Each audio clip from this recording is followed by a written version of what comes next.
Howdy folks, my name is Richie aka Otter, and welcome to another Guild Wars 2 video. Today ArenaNet released a small patch, and in it comes a very interesting thingy that I want to kind of experience with you guys for the first time. We get a mail from Magister Ella McKay saying, "We have a saying at the Durman Priory, remember the past so you may shape the future. With that in mind, I've been conducting interviews and collecting historical information on Scarlet Briar and her war against Tyria starting in 1326 AE. I've prepared a summary of my research for you. It covers the major events of her campaign leading up to the final attack on Lion's Arch in 1327.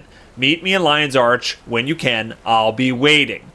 Now, it goes on to have a little message from ArenaNet here talking about Living World Season 1, which is currently unplayable. You can't replay the events of Season 1 like you can with Season 2. So if you go into your story journal, what used to happen here is you used to see my story, and then you would go on to Living World Season 2 here, and there was this gap that would be confusing to other players.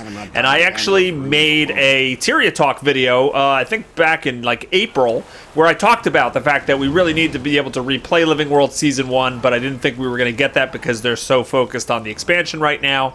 But they could at least make a video or put in some sort of summary in this spot so that new players could actually access it and get caught up on what's been happening and get excited for Living World Season 2. Well, it looks like they have answered that feedback, not my feedback specifically, but just the community's feedback, and there is something here that is waiting for us. So if you look on your map in Lion's Arch, all the way here on the western side, we're going to actually go check this out and see what they've done with this. Now, it's not going to be the full replay of episodes, but hopefully this is pretty awesome. Let's check it out. Every day's a good day to learn something. Scarlet Briar. Where should I begin? No one at first knew why she began her reign of terror. Some say she peered into the very fabric of the universe and went insane. Her attacks began in the northeast and spread like fire. She formed uneasy alliances and controlled her minions through deception and brutality. She leveraged their technology to scan for currents of magical energy called ley lines. Each attack had a purpose, allowing her to collect data from across Tyria that would later be used to assault Lion's Arch.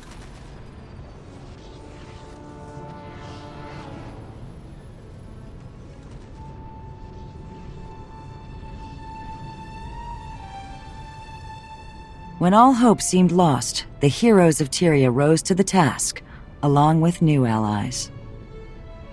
Bram of Cragstead. Rox Whetstone, Gladium. Casimir Mead, Mesmer. Marjorie Delacroix, Investigator. And Taimi, Prodigy from Radasum. Led by the Pact Commander, they dismantled Scarlet's operations. But while they reclaimed the city at the Battle of Lion's Arch, they would later discover that she had completed her mission, even in death.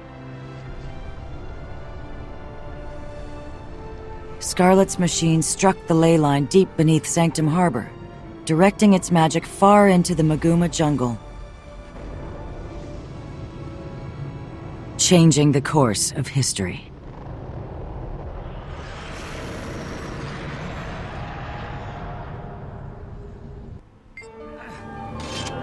All right, that was awesome so far. All right, remembering Scarlet's War completed. So you can replay the cinematic, and it looks like we can answer some questions. So we also have, we got getting more mail, Season 1 history lesson. All right, episode complete. Lots of things popping up. I've seen things. Scarlet's secret stash. What is that? I should mention real quick that this recap is only available for level 80 characters, so if you're a new player and don't have a level 80 character, that's why you're not seeing this mail message and these options yet. Alright, let's see what the Scarlet Secret Stash is. It is account bound. We got some Watchwork sprockets, which are still accessible in-game. We got this twisted Watchwork portal device. This is a consumable. You can use it once. It teleports you to a random place. Sometimes it's like the end of a jumping puzzle or at the top of a vista or a point of interest, and sometimes it's just somewhere random. You can actually sell these on the trading post or buy them for about $1 or so, but we'll use this one here, see what happens. We're going to Gandaran Fields, apparently. Come on, load in. And there we are. Right there. Oh, this is awkward. That was totally awkward. All right, we're up at the top of the, is this where the vigil is? Yeah, it's the vigil keep. So there you go. You just get transported somewhere. So those are fun and stuff. These were just items that they gave you at the, during season 1, and I guess they're giving people a chance to play with them again. Then there's the gifts from Scarlet. What could it be? What could it be? It's what you thought. It's totally what you thought. It's basically Scarlet is Jokey Smurf. It's a surprise! And that's about it in terms of the items you get. Let's see what else you have to say. You could replay the cinematic.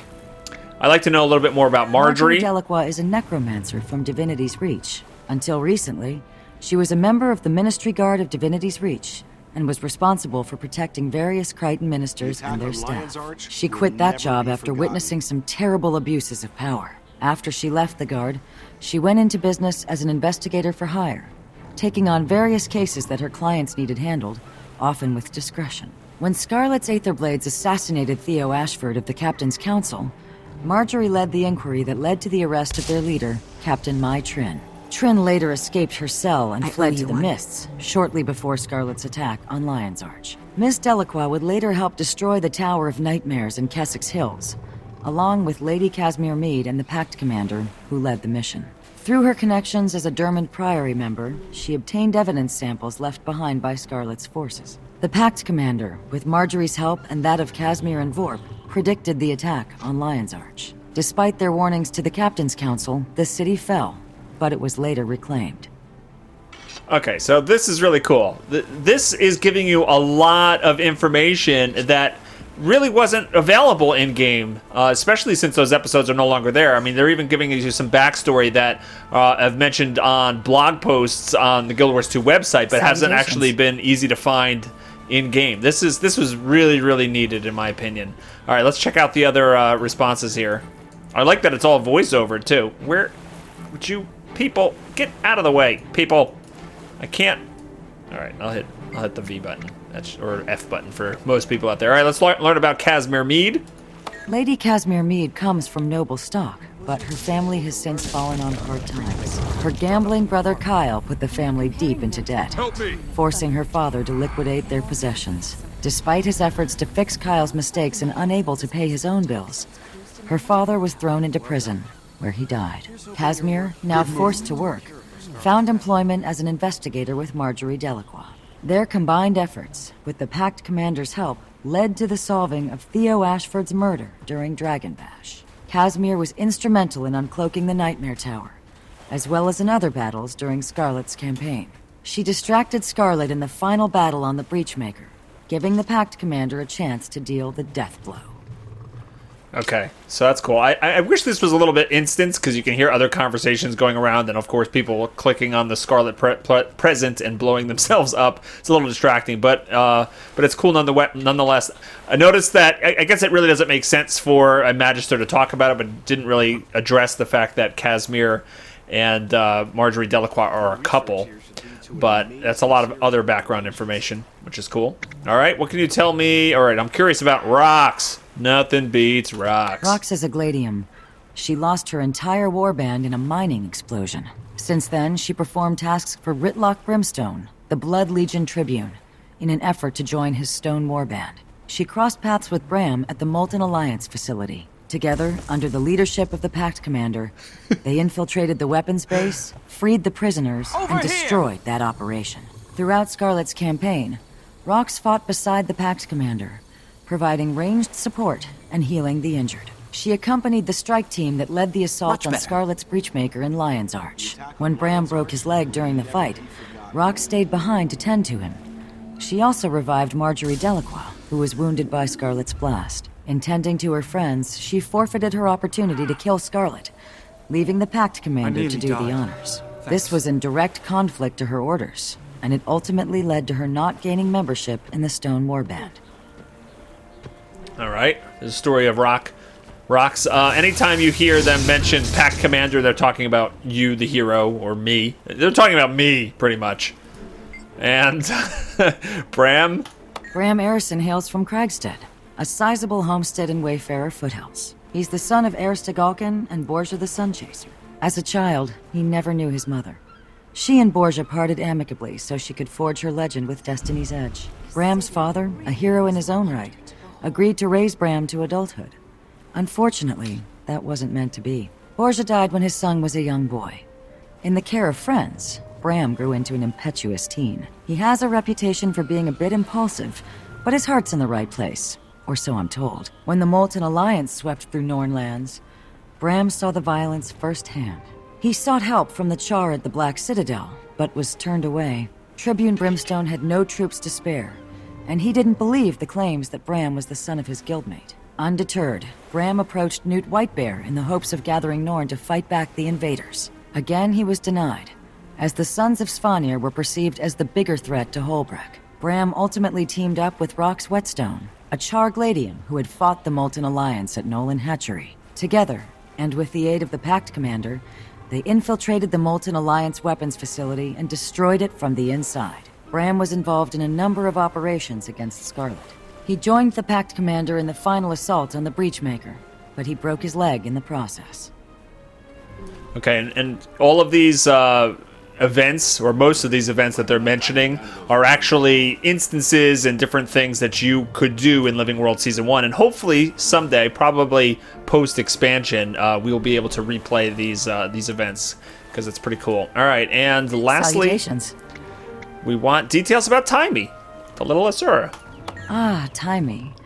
Rarely have I seen so much intellect and attitude crammed into such a tiny body. But don't let her size fool you. Between her feisty attitude and her skill at Golomancy, let's just say you wouldn't want to get on her bad side. She comes from Radasum, though her studies have taken her abroad. She first came to my attention when Scarlet's marionette was stomping around. Her obsession with Scarlet's research led to some crucial discoveries. When she speaks about magic, especially that of elder dragons, you'd best listen. All right, so that's all the conversations we get from her. I like that you can replay the cinematic at any time. Let's check out the story journal. All right, so Scarlet's War is basically Season 1 here, history lesson, and I met with Magister Ella McKay. And there we go. They're going to actually... That's just the summary of what we just kind of learned. And it looks like the mail, part of the mail from ArenaNet is included in that as well. Master Achievement Reward. I mastered the achievement. I'm the Achievement Master. All right, and that's it. I'm glad that they did this. I think this was a great use of their time. They actually, they obviously put some effort into this. I think, honestly, we really need to be able to replay Living World Season 1. I believe that ArenaNet wants that as well, and I think that we will eventually see that, but they are going to have all hands on deck right now trying to get this expansion out the door. It's already probably exceeded the time that most people thought. We still don't even have a release date yet. But I do like that this is a nice first step. I have some players, some friends of mine who are returning to the game, and they actually want to know what's going on in the story and stuff like that. And I'm leading them through Living World Season 2, so they can play through those instances, but they don't have the ability to do anything with Season 1. And so far, we've just relied on my recapping over voice chat, which is lackluster at best. So this is a great little history lesson, and I'm glad they put this in the game. Well, that's going to wrap things up, folks. I hope you enjoyed this video. If you did, I'd appreciate you hitting that thumbs up button before you go, and place any questions in the comments field down below. Subscribe to the channel so you can be notified when future videos are released, and I hope everybody has a fantastic day, and I'll see you next time. Take care. Hey folks, did you know that you can help support my channel by buying the Guild Wars 2 Heart of Thorns expansion? No? Well, you can. All you have to do is go down in the description of this video and click my referral link, and if you purchase the Heart of Thorns expansion for you or your friends or your family, it will directly support this channel with no extra cost to you. So I'd appreciate it if you can share that link around. Thanks!